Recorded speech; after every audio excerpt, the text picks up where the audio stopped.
Robert E Howard की 1933 की डरावनी कहानी the can on the headland एक बेहद खौफनाक अतीत समेटे है। आखिर ऐसा क्या खौफनाक रहस्य है जिसने लोगों को पत्थरों के इस ढेर से सदियों दूर रखा है? पीढ़ियों का अनजाना डर। इसी कारण स्थानीय लोग आज भी इन प्राचीन पत्थरों से खौफ खाते हैं। ये कोई सुनी सुनाई बात नहीं, सदियों पुराने ग्रंथों में भी इस कैर्न के खौफनाक इतिहास का पक्का सबूत मौजूद है।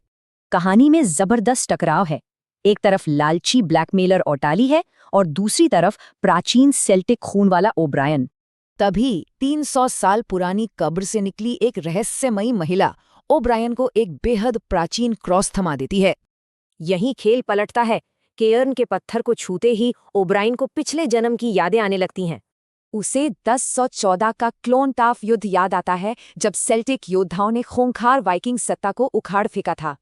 लेकिन ध्यान दे, ये सिर्फ इंसानों का युद्ध बिल्कुल नहीं था। ये एक पूरी पौराणिक कथा का खौफनाक अंत था। क्योंकि वो मरता हुआ मुखिया कोई इंसान नहीं, वो इंसानी शरीर में फंसा हुआ खुद नॉर्स देवता ओडिन था। तब प्राचीन ओब्रायन ने उस देवता को भारी पत्थरों के नीचे दफना दिया ताकि वो दोबारा कभी लौट ना सके। वापस वर्तमान में लालची और ताली छिपे हुए सोने की तलाश में आधी रात को उसके केयर्न को तोड़ डालता है।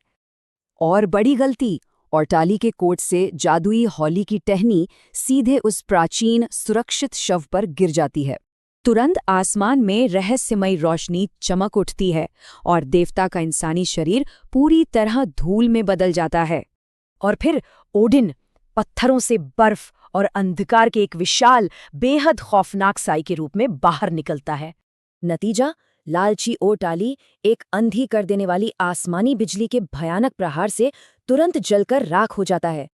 अब ये खूंखार दानव ओब्रायन को भस्म करने के लिए अपनी भयानक भुजाओं को उसकी ओर मोड़ लेता है। तभी चमत्कार, ओब्रायन सेंट ब्रैंडन का प्राचीन क्रॉस उठाता है, जिससे एक बेहद तेज और पवित्र सफेद रोशनी फूटती है। इस पवित्र रोशनी से वो प्राचीन बुराई चीखती हुई सिकुड़ जाती है और डरावने आसमान में भाग खड़ी होती है। ओडिन हार गया, लेकिन एक सवाल है, धरती के नीचे ऐसी और कितनी भयानक शक्तियां आज भी सो रही हैं?